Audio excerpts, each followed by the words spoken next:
Sanibonani, welcome back to enye video. Ngiyabonga kakhulu ukuthi ungene. Thank you very much. Ungakhohlwa ukusubscribe, like video, share video as well. So guys, ngicela ubuke nama ads. Now guys, asikhulumeni ke ngokuvela kwegama lika Baba Julius Malema ukuthi ungumngane kaMnumzane ubaba uSibiya, baba uShadrack Sibiya. Like honestly, I was shocked, you guys. Angazi ngoba ke kwavela ke yobudlelwane phela bakaMalema noSibiya laphana kwiMadlanga Commission. Abantu bathi, "Hawu, yakhumbula ukuthi kwathi kuyisikhathi sika baba uSibiya sokutestify laphana. Ubaba uMalema wayengekho. Waba ngekho nje ngesuku zika Sibiya. Abantu babebuzana ukuthi, "Hawu, where is Julius Malema now that Shadrack Sibiya is testifying and Julius Malema is all of a sudden not there?" So mina I was like, guys, these people are busy. Kungenzeka ukuthi kuthiwa isikhathi sika Sibiya kwakuthi baba Julius Malema, because you know, as the leader of the EFF and kuningi nasiyazi nama court case futhi siyazi nje kuningi, you know. That's what I thought. That's what came into my mind. Kungenzeka nje ke you guys uphethwe ngezinye. I don't think all of them they are there every time. Sometimes they are not there kukhona izathu ezithile. But abantu babuzana ukuthi where is Julius Malema ngesikhathi sokutestify ubaba Shadrack Sibiya? Manje ke sokuvumbuke ukuthi ubaba Malema unobudlelwano nobaba uSibiya. Abantu bathi that's why wayengekho. Sabuzana ukuthi why ungekho. Kuthiwa ke selembula ingubo ke la ngena kumholo we-EFF uMnumzane Julius Malema, kuvela igama lakhe kwi-commission kaMadlanga ephenye izinsolo ezenziwa uCommissioner wamaphoyisa ubaba Nhlanhla Mkhwanazi. So iCommission yeJaji kuMbuyiselo Madlanga izwe ukuthi uMalema ubhululu wephini lika Commission wamaphoyisa elisola ngokusebenza nemigulukudu uLieutenant General Shadrack Sibiya. Baba Shadrack Sibiya usola ukusebenza nabo Matlala nabo Molife and all that. Now uMalema mangabe ubhululu wakhe, and then what does that mean? What does that mean? On the other hand, ngale at the ethical committee was busy grilling ubaba uSenzo Mchunu. I'm like, when are you grilling uMchunu this side when ukuthi ungubhululu kaSibiya this side? You were not there when it was Sibiya. Now we are there with Mchunu. We are grilling him. Kuningi you guys. Ukhonote guys, all these people akekho nje omsula asibe nje neqiniso akekho oclean, singalingi nje sithi ubani nobani akekho nje ongathi uclean. I'm just saying, because if Malema you are a friend to Sibiya, kuningi you guys ngeke. So lokhu kuvela izolo ngesikhathi kufakaza elinye lamaphoyisa lapha navusa inyamazana ngezinsolo zokusebenzisana kuyigebengu namaphoyisa nosopolitiki phela ngifunda kayisolezo. That my source.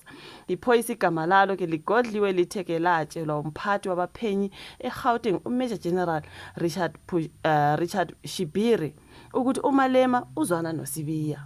Uthe ingxoxo yaqala emva kokungena kwegama lomlisa okuthiwa uMnumzane uZinxumalo okuthiwa ke ungumngani kaMalema. uMalema umngane kaZinxumalo manje ekena uZinxumalo la uSibiya connection to everyone.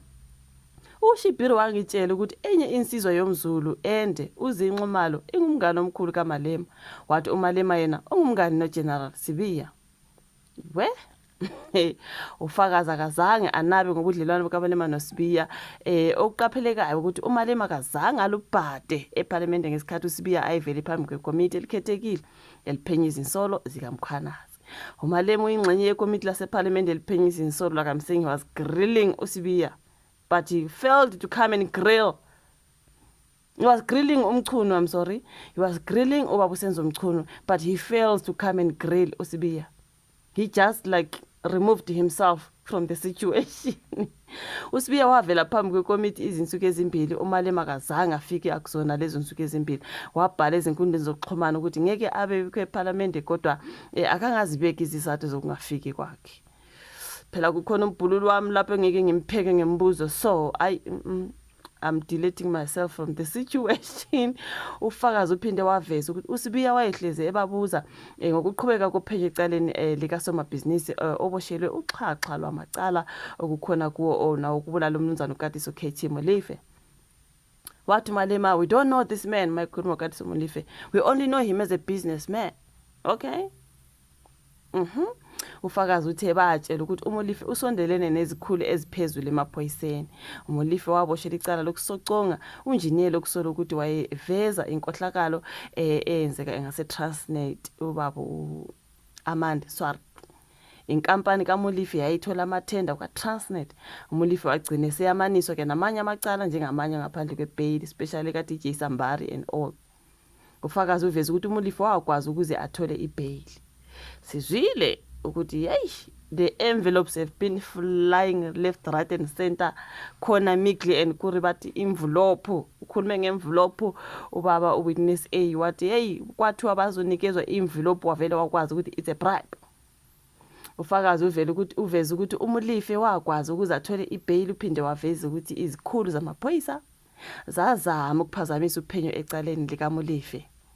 So izoqhubeka kwi-commission, you guys, kuningi okuvelayo manje. Abantu they are busy lapha ke kukhulunywa ngoMalema ukuthi hawu waba ngekho nje kodwa wena nkathi kuvela uSibiya njani, kanti ngoba ubhululu wakho ngapha eParliament uthwele nzima ubaba uMchunu, you guys, bamvalele ekhoneni wazoxolisa ungqongqoshe wezamaphoyisa omisiwe umnumzana Mchunu ngesikhathi evele phambi kwekomiti laseParliament elikhethekile eliphenya izinsolo. Okay, amalungu ekomiti abempheka uMchunu ngebhodi elincane ngesikhathi enika ithuba lokuba ke abuze imibuzo. uMchunu ugcine esexolisa emva kokuba acindezelwe ngokuletha umbiko ongesilo iqiniso othi ke kwabulawa owayengosomlomo komunye umasipala wasesifundazweni Eastern Cape. So like I'm saying, ukuthi he's being grilled and Malema is not playing with uMchunu, kodwa wahluleka ukuza kunguSibiya kanti umngani wakhe. Kuyavela ukuthi uMalema noSibiya they are friends allegedly. Hayi ikuningi shame, you guys. So who is innocent at the end of the day? Ngubani nje esingathi umsula yena akana ukuthi angathi mina angaze ngithi umusuthi uyabuka nje kuningi shame. So zesifonelwe abanye bayafonelwa ngale ukuthi remove my pictures, bazi basifonela inkosi yami ngeke. Thank you so much ukuthi uyibuka ivideo, ulike, usubscribe, ushare, sihlangane kwezayo. Bye.